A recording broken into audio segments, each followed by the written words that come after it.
As. Prahuhu, they say. Yogam, linking with the Supreme.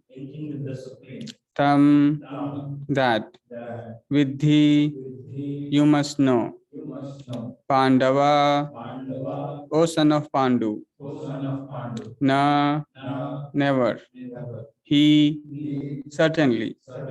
Asanyasta, without giving up.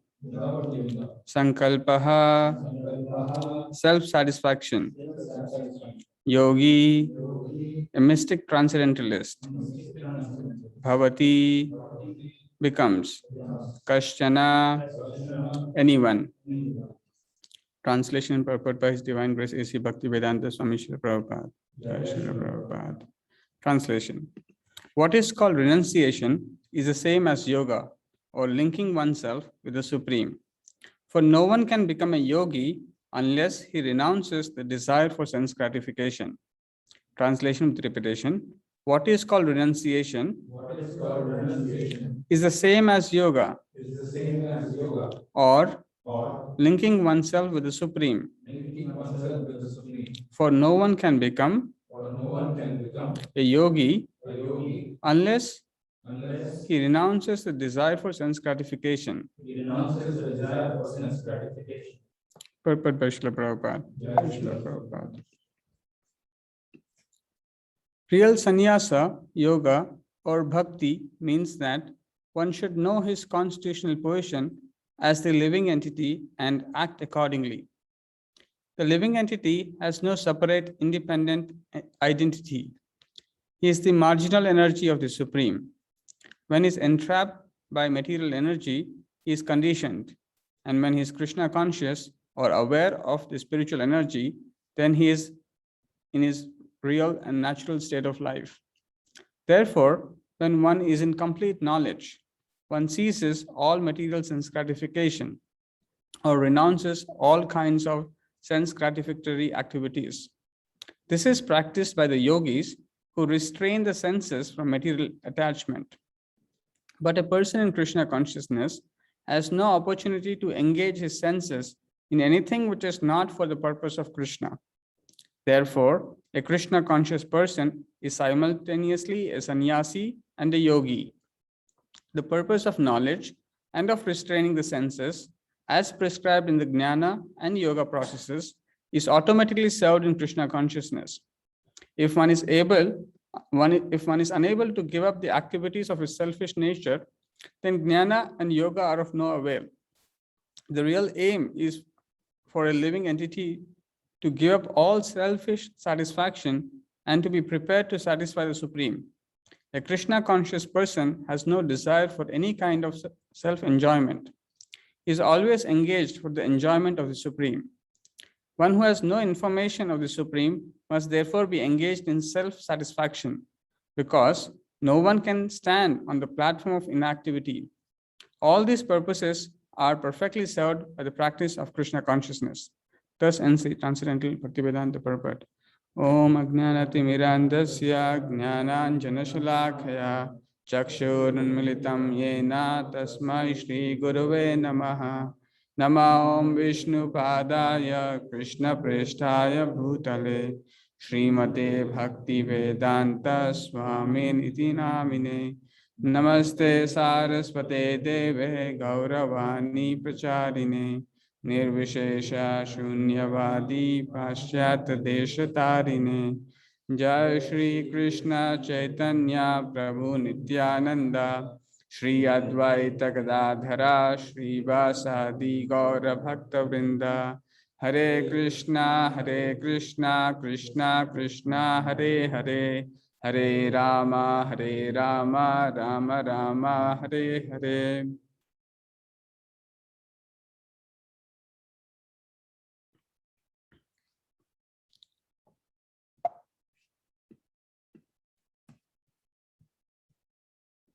So today, yesterday's verse, which was the first verse of 6th chapter, which is also known as Sankhya Yoga, the verse was discussing about Uh,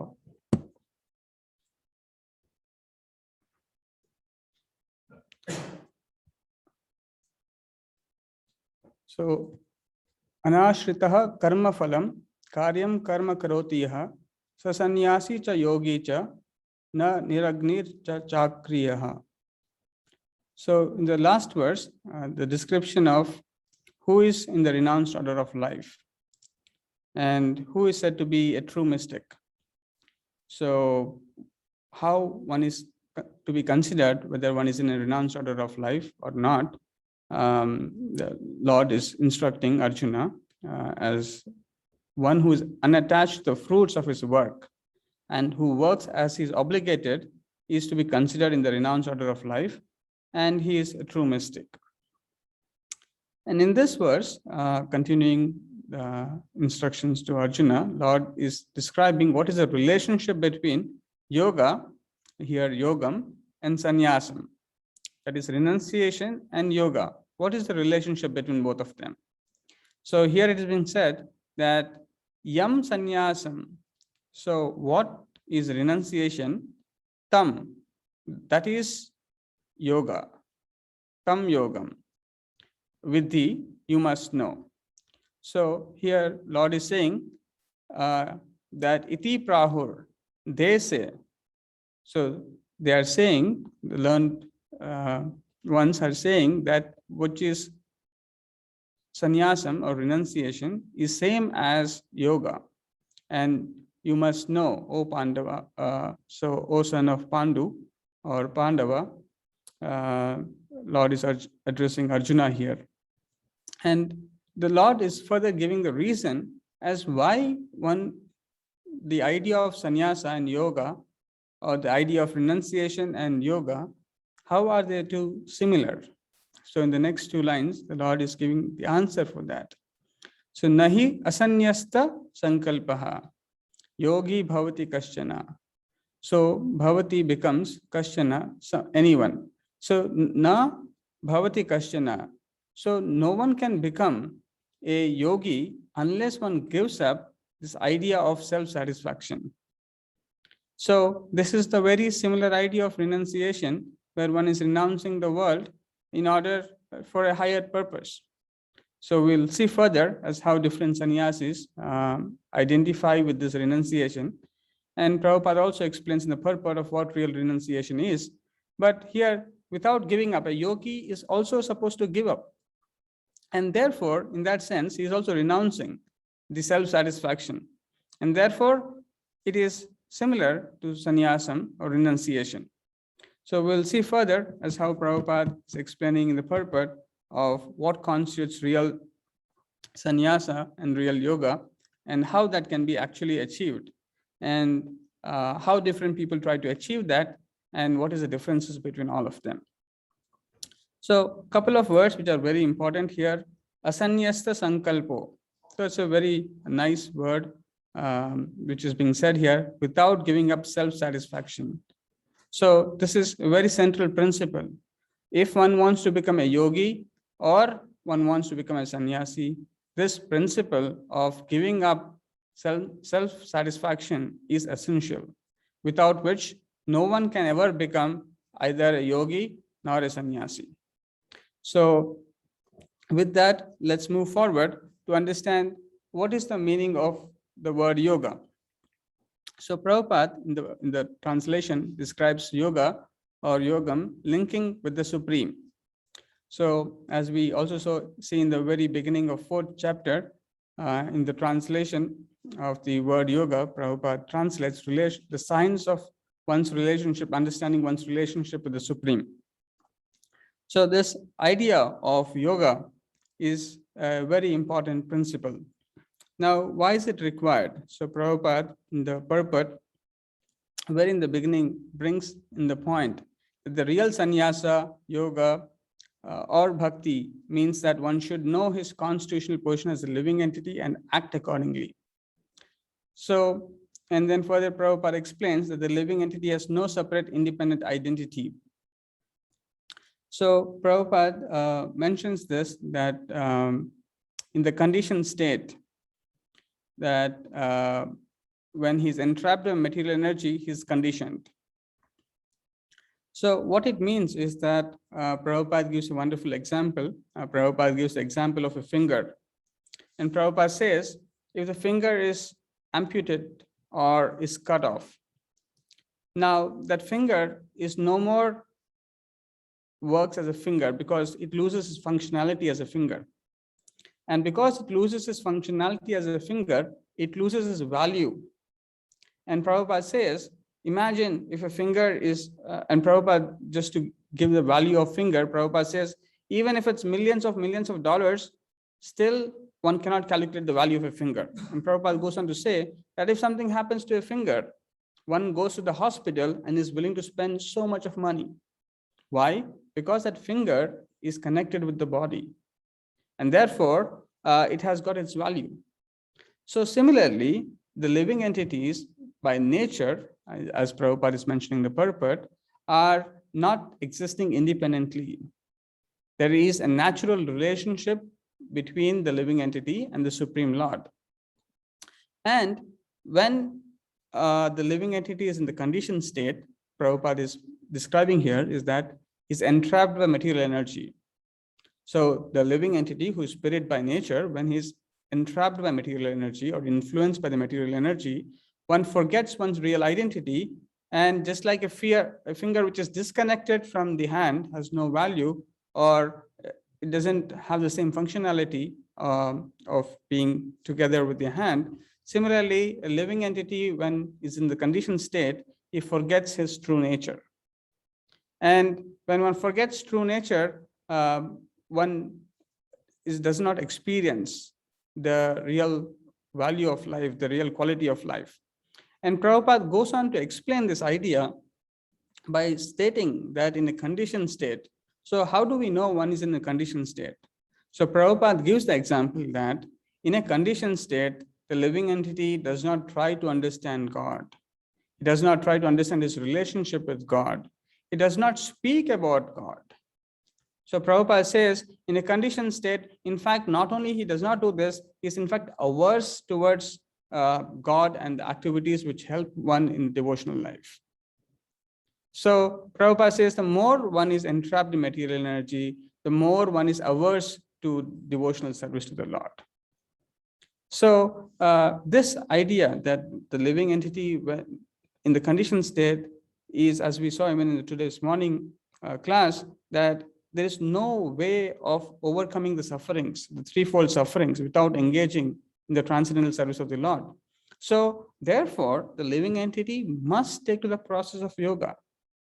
So yoga is a must process, because in the conditioned state, every living entity is like the finger which is separated and is struggling. And therefore, in order to come back to his original state, the natural state, Prabhupada says that when he is Krishna conscious or aware of the spiritual energy, then he is in his real and natural state of life.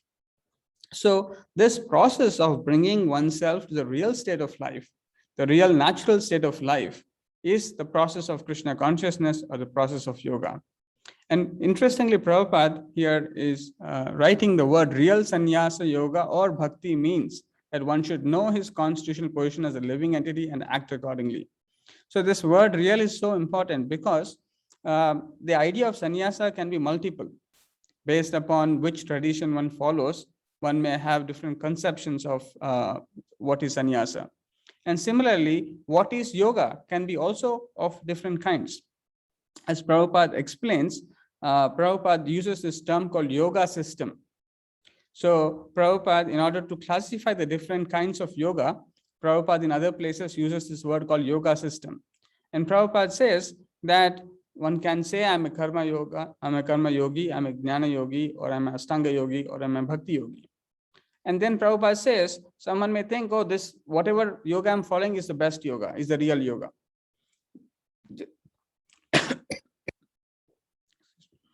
So just like usually if we ask people, why don't you take to this meditation, mantra meditation, they would say, no, any meditation is fine, everything is okay. I like this meditation and I will follow that meditation.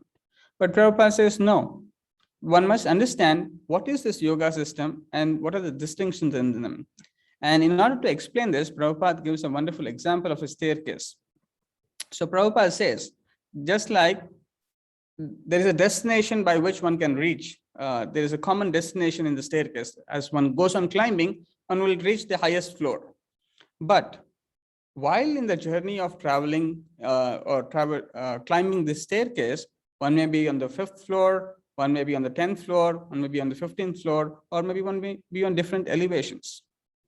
But Prabhupada says, on the other hand, there could be a lift which is also going to the highest place, and one may sit in the lift and go to the highest place. So similarly, each of these different yoga processes, it is important to know the system of yoga and the ladder and the distinctions in them. So, so Prabhupada says that there is karma yoga, and then there's jnana yoga, then the ashtanga yoga, and then the bhakti yoga. And therefore, this word real yoga, as we'll see, Prabhupada is referring to bhakti yoga, or bhakti here as Prabhupada is referring to, and as we'll see in the purport also, as how Prabhupada is saying this real sannyasa or real yoga means Krishna consciousness, or the act of following bhakti yoga. So therefore, it is very important to distinguish these different terms of what different yogas mean and what this yoga system mean and how they are different. And then the word sannyasa is also important to recognize, because people sometimes think that sannyasa means wearing some sort of a dress and appearing to be very different from others and not being indulging in any sort of talking or any sort of activities, and rather staying aloof from everything and in some sort of a way away from the normal people and beg alms or get some money. So there are different conceptions of what consists as sannyasa. In fact, over a period of time, because some of the sannyasis do not follow the prescribed rules and regulations of what constitutes sannyasa, even the respect in some places is diminishing for what is to be, how a sannyasi actually should be respected. And therefore, in Telugu, there is also a saying, so they say, are you a sannyasi or sannyasi? So basically, although those two words sound similar, the one refers to actually who is practicing sannyasa, and the other refers to a fool. Fool in the sense, one who is in the garb of a dress, but doing all other things silently or secretly. So for that also, there is a word called sannyasi, who is kind of a cheat. So, so therefore, and then, so there is this one class of sannyasi, and then there are other classes of sannyasi, like the Mayavadi sannyasis, as we will see further. So they have another conception of what sannyasa refers to. And there is another conception of sannyasa as what the Vaishnava acharyas refer to. And therefore, this term real is so significant, because without understanding that the word real sannyasa, real yoga, or real bhakti, one can be misguided by these terms and may completely understand different meanings out of these terms. So having said that, let's move a little further to, so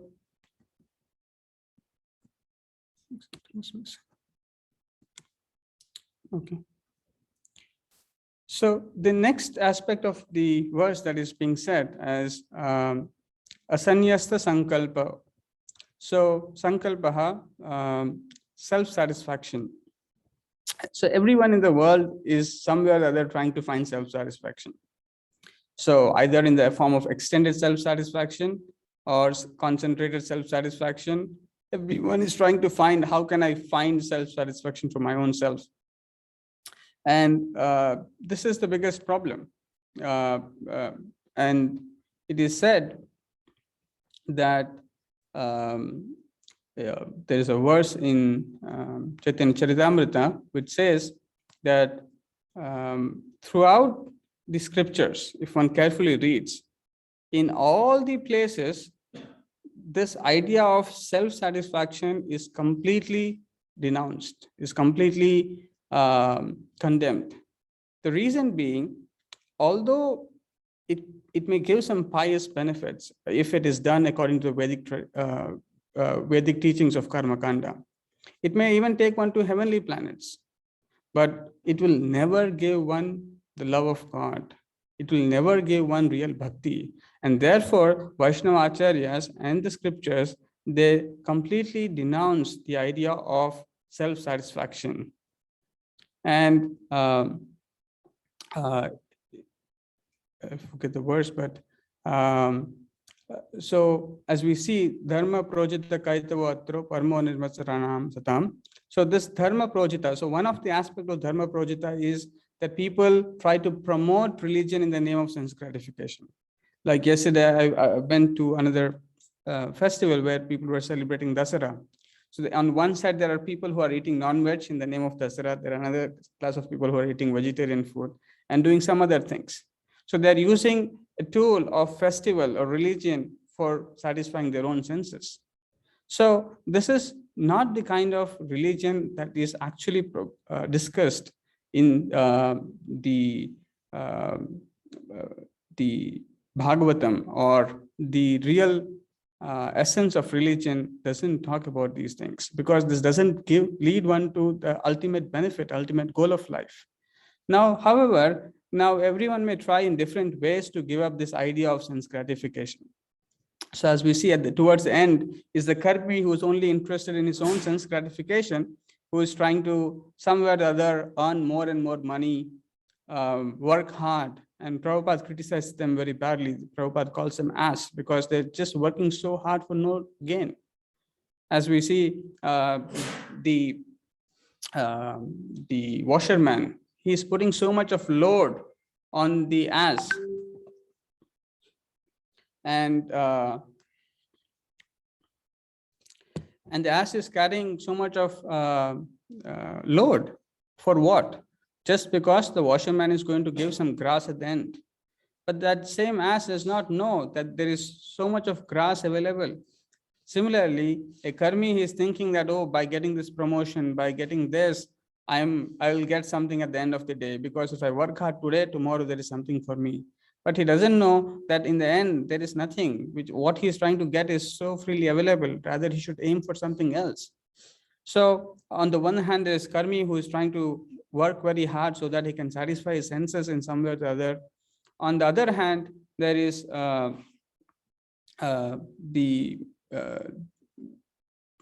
other class of people who try to satisfy their senses by the karma kanda section.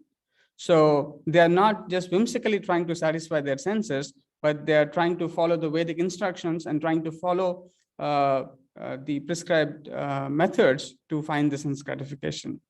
Even they can only achieve a certain good.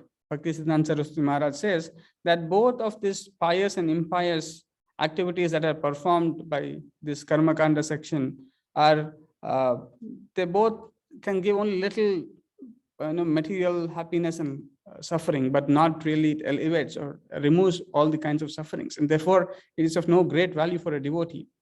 And therefore the karma kanda section is not so significant for a devotee, because he is understanding something higher.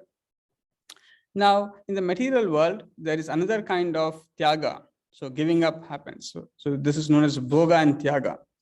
So bhoga and tyaga, so basically bhoga means sense enjoyment, or more specifically sense enjoyment. So one is trying to squeeze as much as possible out of material things in different ways. And then after some point, he finds there is no taste. There is some sort of stagnation that is happening. And then one starts doing tyaga, renounce everything. There is no connection with the material world. I have no responsibility. I'm not going to act. I'm just going to do whatever I like, or not do anything at all. So both of this are not the natural position of the living entity. So Prabhupada says, in both these conditions, either completely trying to enjoy or completely renouncing. In fact, a materialist or a completely renounced person in this form of bhoga and tyaga will alternate or fluctuate like a pendulum. So Prabhupada says he goes this side sometime, and then he'll go this side sometime, this side and this side. So this is a condition of a person in the material world or even in some sort of a who is trying to renounce in the Mayavadi way, he cannot for a long time endure this artificial renunciation. Prabhupada says that this is not the constitutional position, and therefore he has to vacillate between these two unless he doesn't come to the real and complete knowledge. So as we saw, how one can give up sense gratification is not by artificial tyaga, is not by artificial disconnect with the material world. Prabhupada says that one must learn how to give up sense gratification. Without that, one cannot artificially remain for long giving up the idea of sense gratification. And in the purport, Prabhupada is saying, when one is in complete knowledge, one ceases all material sense gratification or renounces all kinds of sense gratificatory activities. So this complete knowledge, jnana, is very important for vairagya. So as we see in the very beginning of the purport, Prabhupada was saying that real sannyasa, yoga, or bhakti means to know one's constitutional position of as a living entity and to act according to that. And what is that one's constitutional position? Bahunam janmana mante jnanavan mam prapadyate. So to come to this real conclusive understanding that I am part and parcel of the Supreme Lord and to act according to that is true knowledge. So unless one doesn't come to that complete knowledge, one cannot cease the material sense gratification, because one's identification of one's own self and of the Supreme Lord is not complete or is not clear. And therefore, giving up sense gratificatory process becomes very difficult. And therefore, there are different, as we see, different kinds of yogis. They try to employ different methods as how to give up sense gratification. So one class of them are the yogis who try to give up sense gratification. So they tend to perform various kinds of difficult yoga practices. So as we see, this chapter on Sankhya Yoga is basically trying how should one Ashtanga yogi, how should he practice? So it is not simply that one comes and says, no, there are so many rules, do's and don'ts. And then one has to restrain one's senses from attachment and sense objects. So a yogi takes different kinds of austerities or different kinds of the Ashtanga, the steps of Ashtanga yoga, so that he can restrain the senses from material attachment. So as we see different kinds of rishis, they were meditating for many, many years so that they're restraining their senses from different material objects and material attachment, and diverting that energy or that attachment to focus on the Lord in the heart. And this is a very difficult process because it is not very easy to sit in one place. It is not, as we'll see in further verses, as how difficult it is to restrain the senses from material attachment.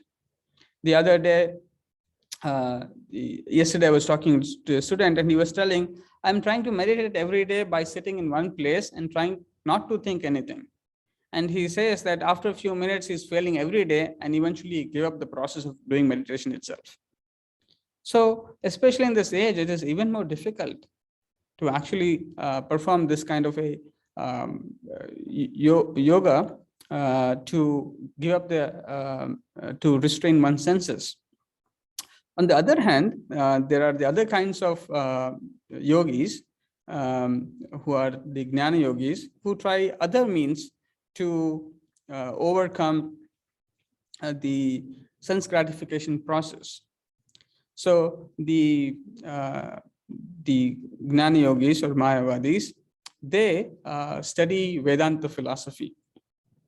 And we will just see the example of Sarvabhauma Bhattacharya and Lord Chaitanya Mahaprabhu, and how Sarvabhauma Bhattacharya tries to save the Lord. So he thinks that he will save the Lord by teaching him Vedanta philosophy. And why does he think so? Because he thinks by doing that, it is easy to protect one's sannyasa life. So let us look into that example of Sarvabhauma Bhattacharya and Lord Chaitanya Mahaprabhu, which is very interesting.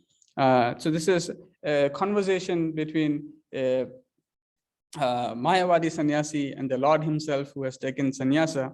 So let us try to look at this example.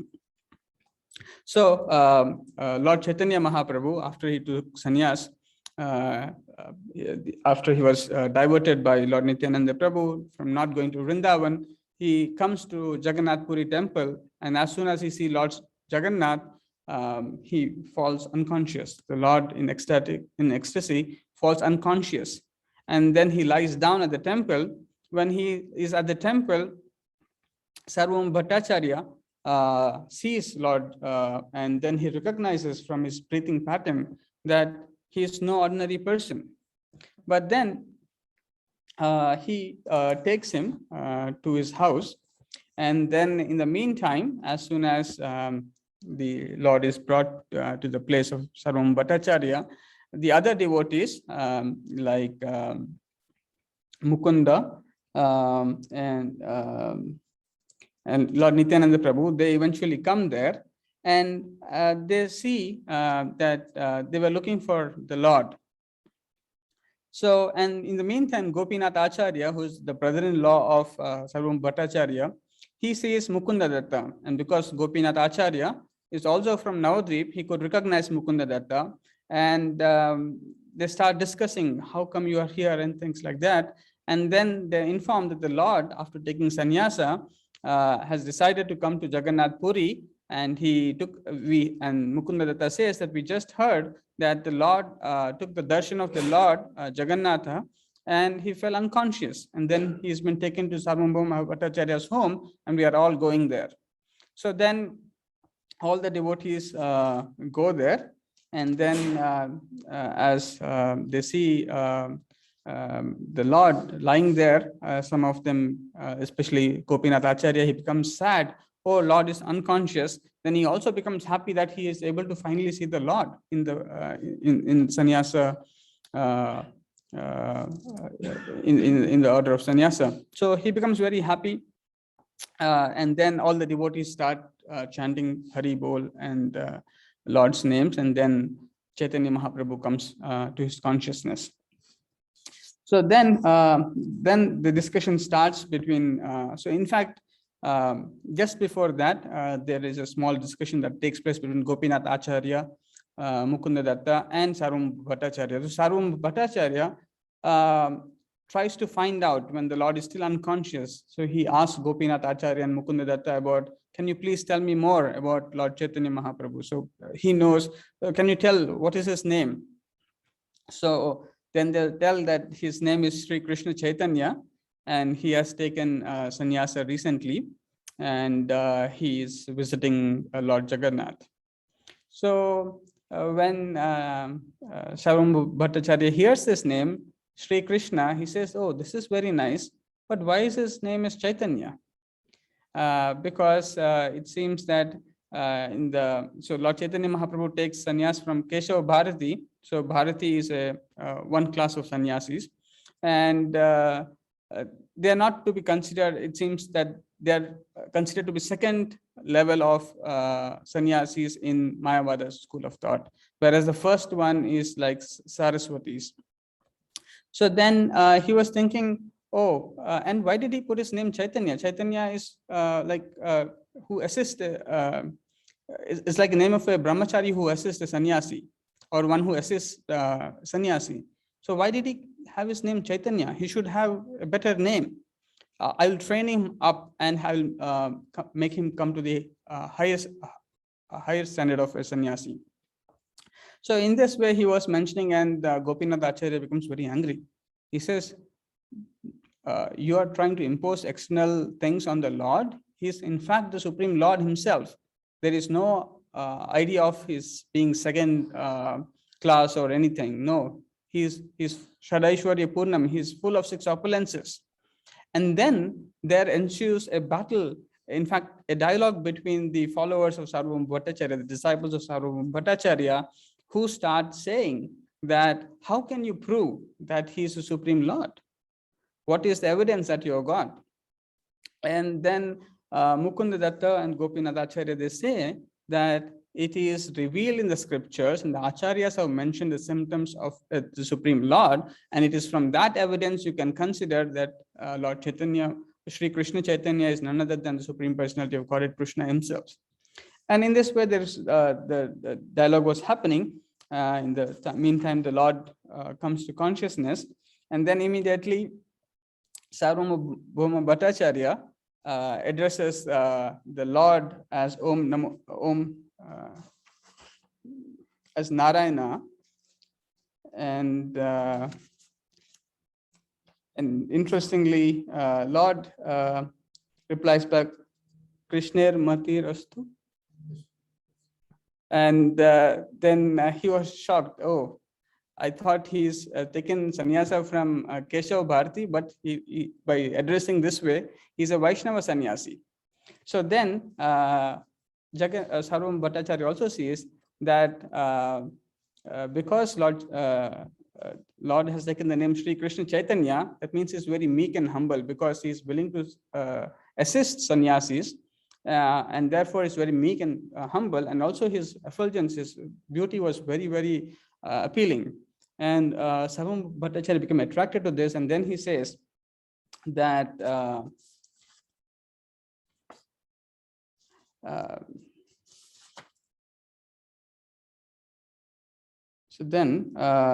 so basically Sarvam Bhattacharya says that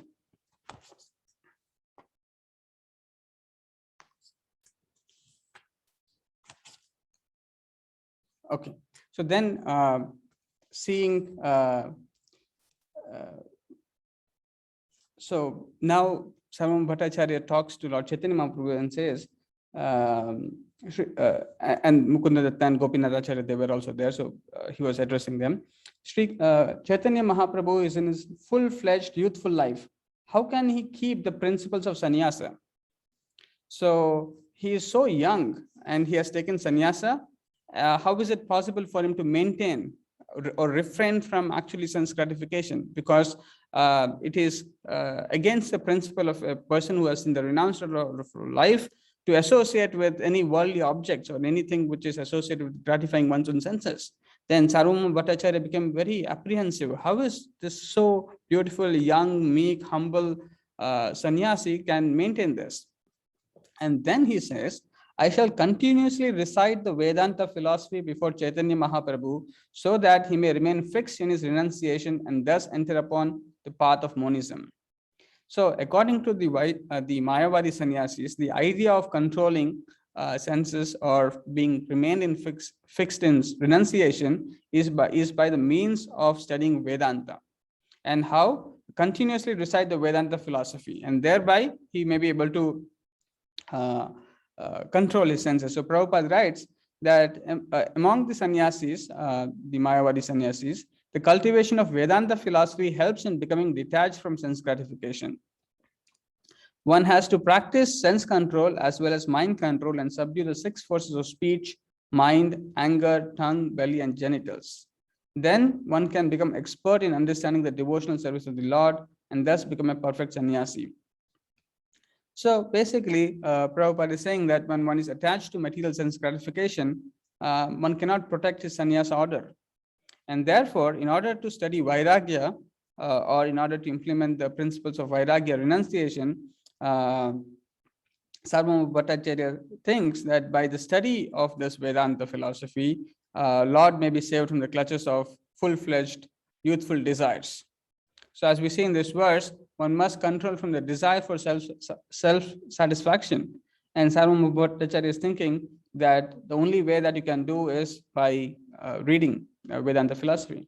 Further, Sarvabhauma Bhattacharya says, if Sri Chaitanya Mahaprabhu would like, I could bring him into a first-class sampradaya by offering him saffron cloth and performing the reformatory process again. So he's thinking that the Lord, because he has taken initiation sannyas order from Keshav Bharati, he wants, Sarvabhauma Bhattacharya wants. So basically, in going further, there is a beautiful discussion about how Mayavadi philosophers think about controlling senses, so or understanding the absolute truth. So in the few verses forward, so in the conversation of understanding who Lord Chaitanya Mahaprabhu is, So Prabhupada writes that the Mayavadi philosophers, they try to obtain the knowledge of absolute truth by logical means, by speculation. And it is said that Gopinath Acharya replies saying that one cannot understand the knowledge of the Supreme Personality of Godhead by such logical hypothesis and argument. So in order to explain this, Prabhupada writes a beautiful purport in verse 81 of this Madhya Leela chapter 6. So basically, the point here is that unless, so the means that is employed by the Mayavadis is the method of logic and anumana and hypothesis and speculation. But it is said that their means of trying to find out the absolute truth will not take them to understand the Supreme Lord, because naham prakasha sarvasya yoga maya samavitaha mudoyam nabhijanati loko mam ajam avyayam. So the Lord, without the mercy of the Lord, one cannot understand the glories of the Lord. And he is never manifest to the foolish and unintelligent. And for the people of those kind, the Lord is covered by his internal potency, Yogamaya. So therefore, people who are not so intelligent cannot understand the nature of the Lord, who is Ajam and Avyayam, who is unborn and who is infallible. And therefore, the means that they employ to restrain from sense gratification is continuous hearing and trying to apply their logic in different ways, understand the glory of the Lord, or the glory of the Supreme. For them it's Brahman. And in this way, they try to find, there are many more interesting things here.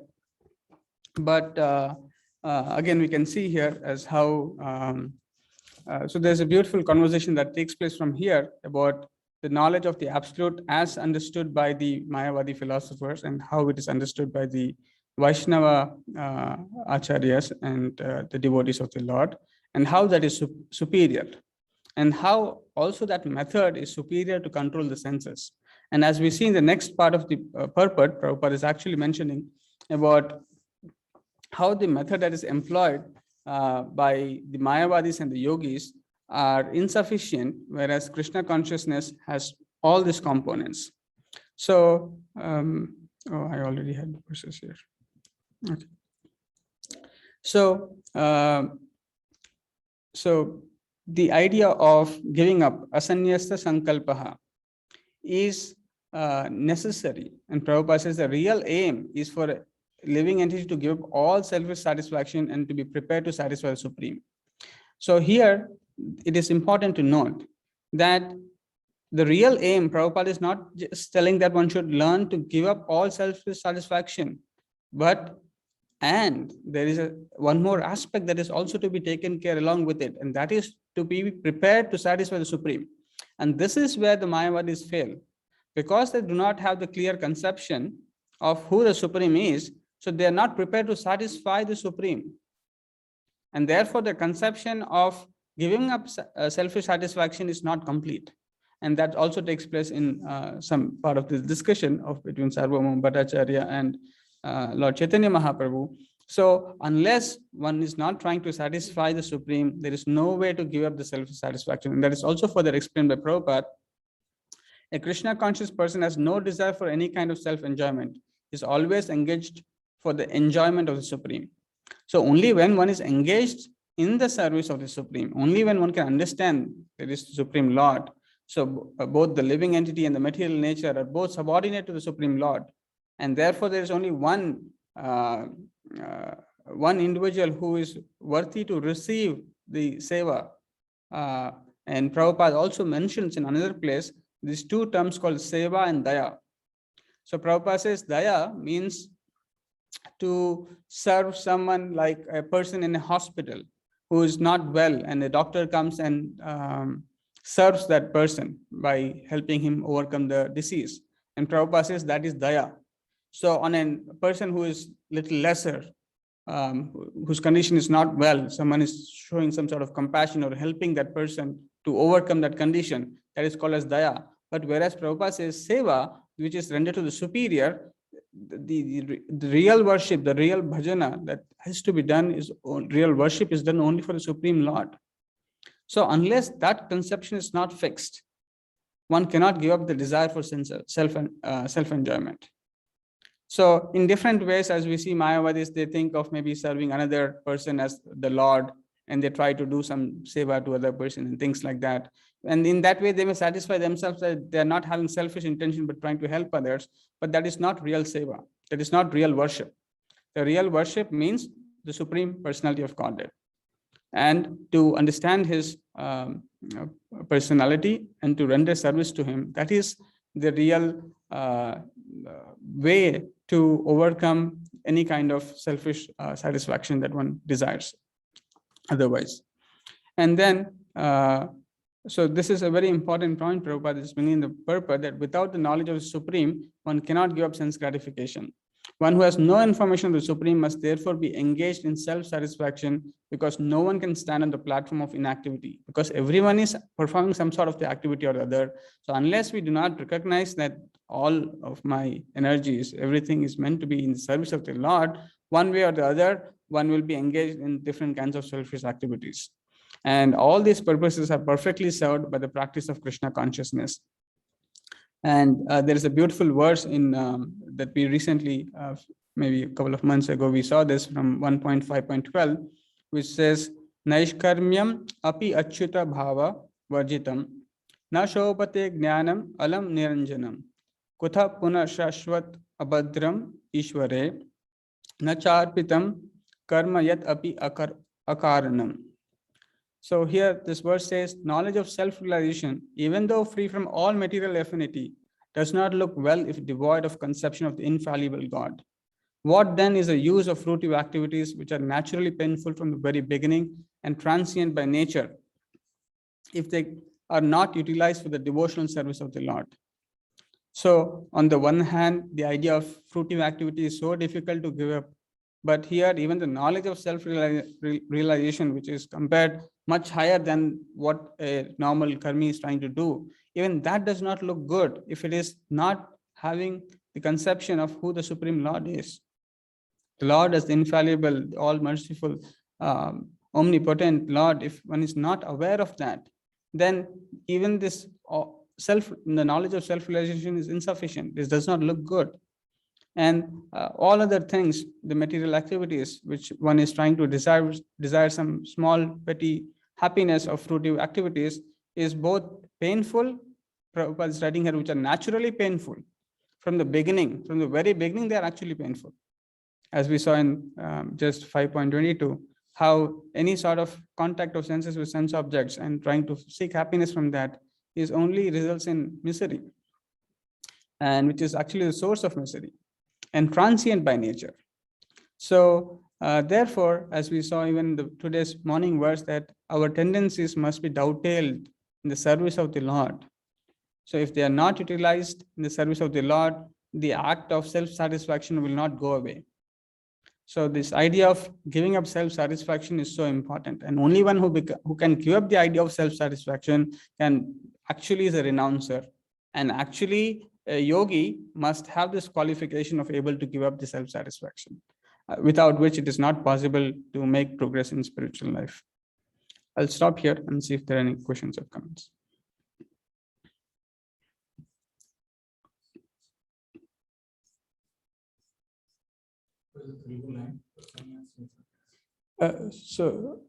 So they say, I mean, are you a sannyasi or a sannyasi? So in a way, I forget.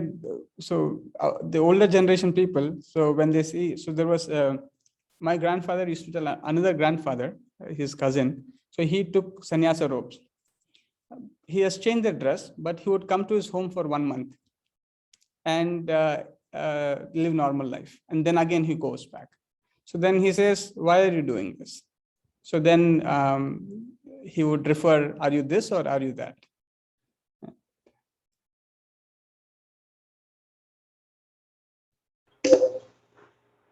Hare Krishna, Prabhu. Hare Krishna. Uh, Prabhu, you are discussing about the self-satisfaction and this gratification, right? So, uh, let us say if a person has a home for himself and Mhm. that his basic need has been satisfied of having a shelter, and now he or she yearns for having another home.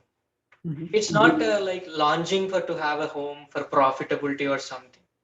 Just he's been blessed with some money, let's say out of Sukruti or whatever it is. I don't want to name those benefits. So, and then he or she purchase another home or another material aspect or stuff. So, Mhm. what do we call that situation? Is it that, I mean, in this point of time, for me, I feel that we are not dedicating that house to the God or the revenue which we got from the house or like. So, do you understand my question? Where am I trying to direct this? What is exactly here the self satisfaction? Because you always mention that satisfying one's needs is never a mistake, or it is not even recommended by Prabhupada not to actually be devoid of the regular activities. Then buying extra stuff which is more than needed, do you call it a self satisfaction? So your question itself has the answers. So buying more than what is necessary is meant to extra satisfy the self. But So then that is also being blessed. I mean, based on his karma or whatever it is, like we are being gifting. I mean, we are blessed with that. So what does that mean? so everything has to be seen from the real aim of life. What is the real aim of life? To serve the God or go back to Godhead, personality of God. So if that is the case, how do we go there? Understanding the Brahman. Brahman? How do we go there? Is like again serving the God. I mean, renunciation. This is what you're teaching for all these days. Yeah, the Brahman idea is different from the Lord, serving the Lord. Oh yeah. Okay. So how do we serve the Lord? Uh, What in the morning's class, what was discussed?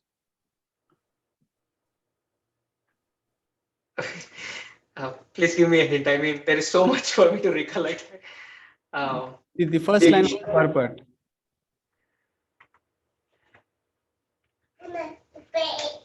or the entire class was about only one thing actually.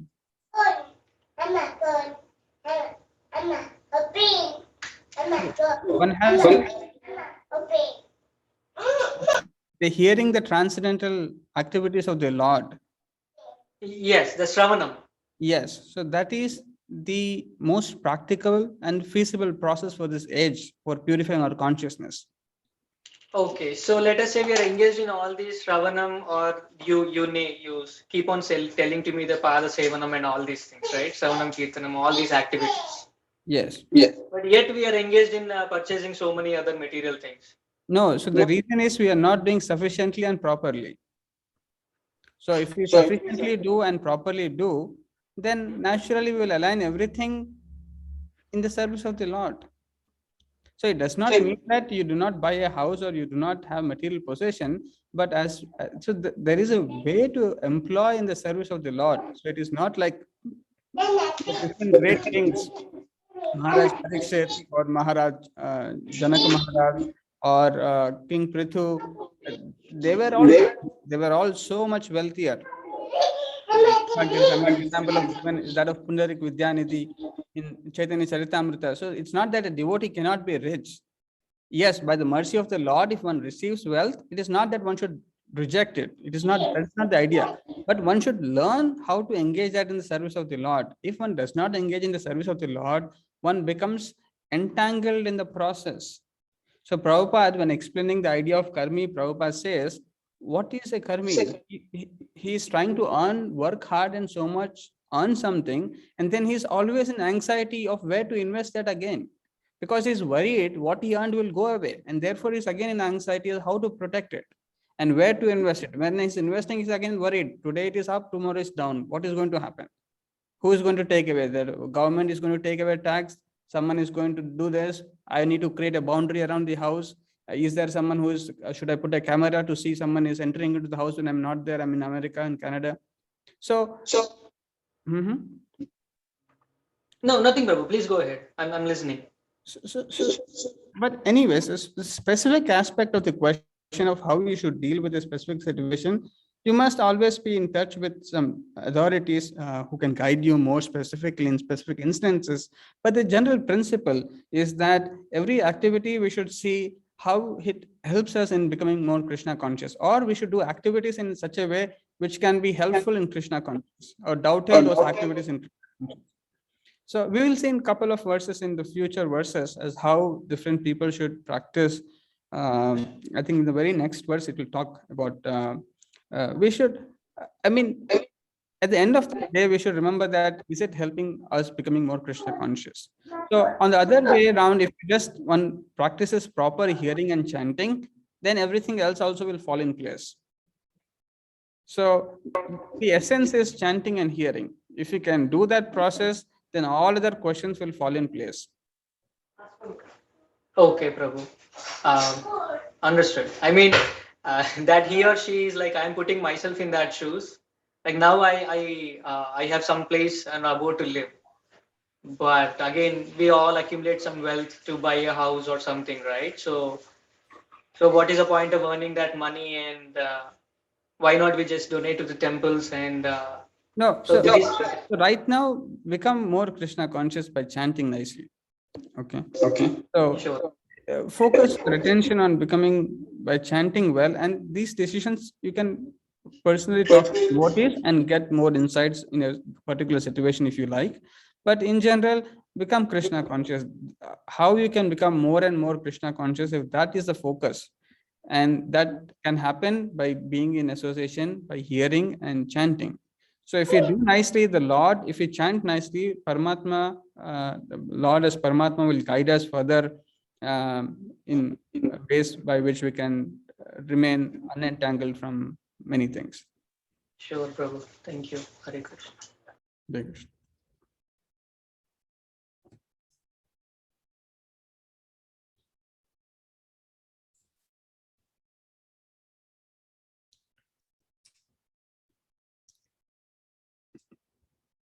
Okay, if there are no questions or comments, any one point that you would like to recollect? Ankit Prabhu. Yeah, Prabhuji, Hare Krishna. Only one thing which I took from this lesson is like today's class is we should engage ourselves in the service of the Lord, and so that there will be less desires, and we will try to dovetail ourselves with the God's services, so that we will be always engaged and into the Krishna consciousness. So desire for self-satisfaction can only go away when we understand the Lord and engage in His service.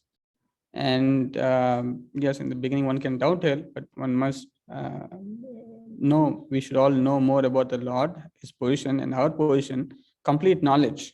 So without complete knowledge, but the process of bhakti is such that one gets both jnana and vairagya simultaneously. Vasudeva Bhagavati Bhakti Yoga Prayojita.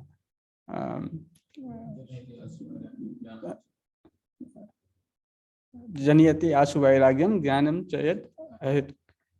So the process of bhakti is so nice that one gets both the knowledge and the vairagya automatically. So without engaging in the service of the Lord, it is not possible to give up self-satisfaction. Bhagavad Gita Prabhu.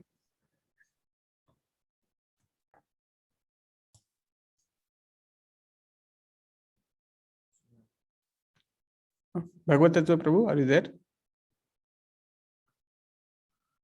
Yes, Prabhu. Sorry.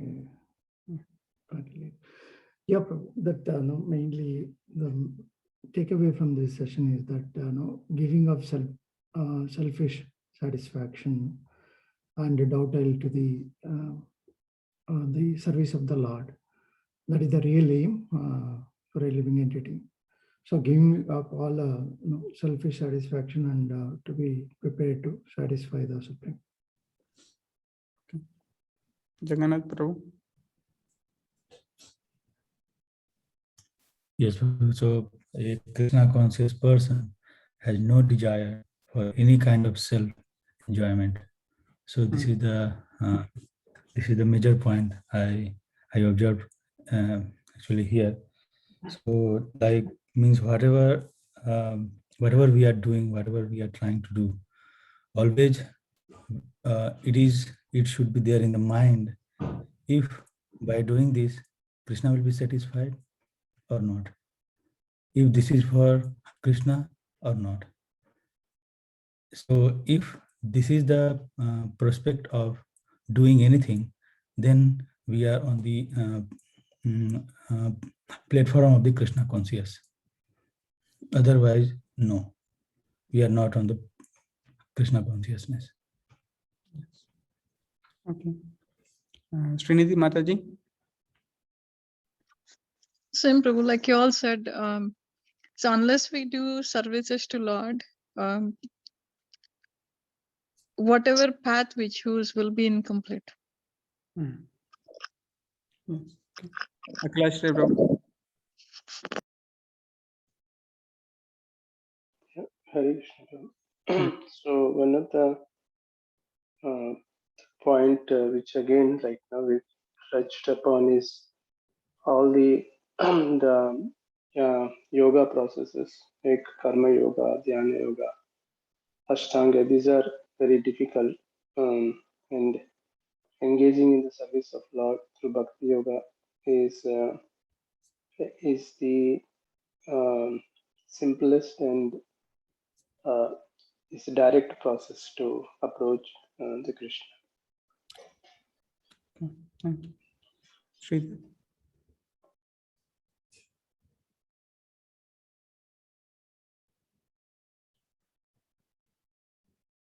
You. So, like, I just people celebrate festivals for their own self-gratification. So, in the beginning, you said renunciation is same as yoga, and then concept is discipline. How you so when can one give up self-gratification? Because once we have complete knowledge, and then we can renounce the materials and gratification. What is complete knowledge? The knowledge about the soul, supreme soul, and the relation between them, and how we can go back to our guidance, relations. So, recognizing one to be part and parcel of the Supreme Lord, and satisfaction of the part is to satisfy the whole. So, when that is seen as everything to be meant for the satisfaction of the Supreme Lord, then one is in complete knowledge. And the highest state of sannyasis, Paramahamsa stage, they are only acting only for the service of the Lord. They are seeing everything in the service of the Lord. Complete knowledge. Shri Prabhu. Two points, like who is the real sannyasi and how can we give up sense gratification? No matter how much we try by ourselves, it's not gonna work. We need to follow our acharyas and follow their instructions to understand who we are, and that's how try to taste the higher taste and then give the sense. So, method is recommended to become Krishna conscious. The bhakti or the process that is recommended of taking Krishna prasadam. So by becoming Krishna conscious, you can easily give up the other things. Otherwise, it's not possible.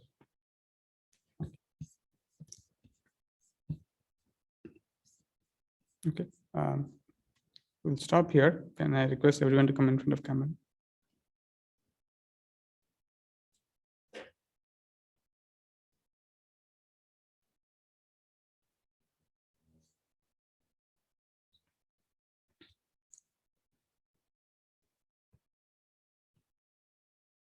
Hare Krishna, Hare Krishna, Hare Krishna, Hare Krishna, Krishna Krishna, Hare Hare, Krishna Krishna, Hare Hare, Hare Rama, Hare Rama, Hare Rama, Hare Rama, Rama Rama, Hare Hare. Rama Rama, Hare Hare. ग्रंथ श्रीमद् भगवद गीता की, जगत गुरु श्री प्रभुपाद की, Jai. Hari Hari Bol. Thank you all for joining. Hare Krishna. Hare Krishna. Hare Krishna, Ojay. Hare Krishna. Jay. Jay. Jai. Hare Krishna. Hare Krishna. Krishna, come.